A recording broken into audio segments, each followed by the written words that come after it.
अधूरी शादी, एक सस्पेंस भरी डरावनी कहानी। परिचय।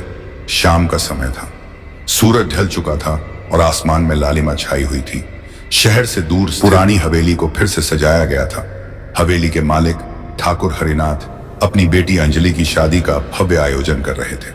शादी में आए मेहमानों के चेहरे पर खुशी झलक रही थी, लेकिन इस खुशी के माहौल के पीछे छिपा था एक रहस्यमय सन्नाटा जो हवेली के कोने कोने में बसा हुआ था। अंजलि और उसकी अनकही कहानी। अंजलि एक खूबसूरत मासूम लड़की थी। उसके दिल में शादी के ख्वाब सजे हुए थे, लेकिन शादी के दिन उसके चेहरे पर एक अजीब सी उदासी थी। किसी ने इस बात पर ध्यान नहीं दिया क्योंकि सब शादी की तैयारियों में व्यस्त थे। अंजलि का दूल्हा अर्जुन शहर के एक बड़े व्यवसायी का बेटा था। दोनों परिवारों की प्रतिष्ठा इस शादी को और भी खास बना रही थी। शादी का मुहूर्त रात के 12 बजे का था, लेकिन जैसे जैसे समय बीतता गया अजीब घटनाएं शुरू होने लगी। पहली घटना, मेहमान का गायब होना। शाम को करीब 8 बजे एक नौकर ने बताया कि शादी में आया एक मेहमान अचानक गायब हो गया है। सबने इसे हल्के में लिया क्योंकि सोचा कि वह बाहर घूमने गया होगा, लेकिन कुछ देर बाद एक और मेहमान गायब हो गया। अब माहौल में हलचल मच गई। ठाकुर हरिनाथ ने नौकरों को तुरंत उन लोगों को ढूंढने का आदेश दिया। हवेली का रहस्य। अंजलि की एक सहेली रीमा ने अंजलि से पूछा, तुम इतनी उदास क्यों हो? क्या तुम इस शादी से खुश नहीं हो?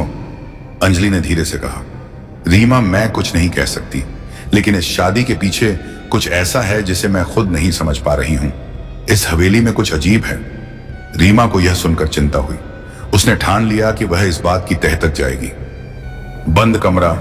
रीमा को अचानक ध्यान आया कि हवेली के पश्चिमी हिस्से में एक कमरा था जिसे हमेशा बंद रह जाता था। उसने सोचा कि शायद वहां कुछ सुराग मिल सकता है। रीमा ने नौकरानी से चाबी ली और कमरे में दाखिल हुई। अंदर घुप अंधेरा था। जैसे ही उसने लाइट जलाने की कोशिश की, एक ठंडी हवा का झोंका आया और दरवाजा अपने आप बंद हो गया। कमरे की दीवारों पर पुरानी तस्वीरें लटकी थीं।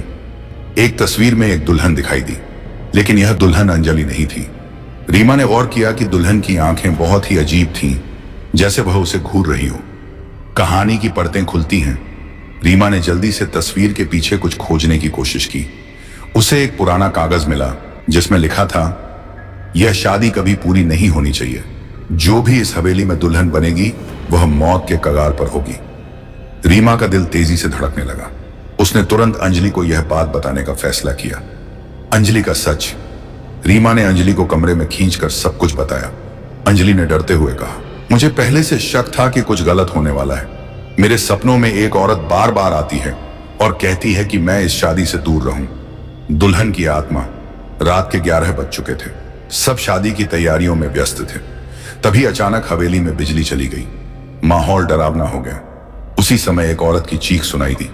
चीख सुनकर सब लोग मुख्य हॉल में इकट्ठा हो गए। वहां एक परछाई थी जो दुल्हन की तरह दिख रही थी, लेकिन उसका चेहरा अजीब तरीके से विकृत था। उसने चीखते हुए कहा, यह शादी नहीं हो सकती। यह हवेली मेरी है और मैं इसे कभी छोड़कर नहीं जाऊं।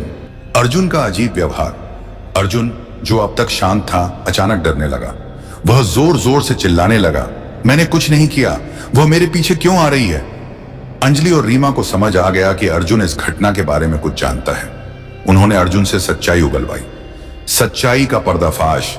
अर्जुन ने कांपते हुए बताया कि यह आत्मा उसी लड़की की है जिससे उसने पहले शादी का वादा किया था, लेकिन शादी से पहले उसने लड़की को धोखा दिया और उसकी हत्या कर दी। उस लड़की की आत्मा अब इस हवेली में भटक रही थी और किसी और की शादी नहीं होने देना चाहती थी। अंतिम टकराव। आधी रात होते होते हवेली का माहौल और डरावना हो गया। दुल्हन की आत्मा ने खुद को पूरी तरह प्रकट कर दिया। उसने अर्जुन पर हमला किया। अर्जुन चीखते चीखते बेहोश हो गया। अंजलि ने आत्मा से माफी मांगी और कहा, यह मेरी गलती नहीं है। अगर तुम चाहती हो तो मैं यह शादी रोक दूंगी। आत्मा ने कहा, यह हवेली मेरे साथ जुड़ी है। जब तक मैं शांति नहीं पाऊंगी कोई यहां सुखी नहीं रह सकता। अंत। अंजलि ने शादी रोक दी। अगले दिन ठाकुर हरिनाथ ने उस हवेली को हमेशा के लिए बंद कर दिया। लेकिन कहते हैं, आज भी जब कोई उस हवेली के पास जाता है तो वहां दुल्हन की चीखें सुनाई देती हैं। उसकी आत्मा अभी भी अपने न्याय का इंतजार कर रही है।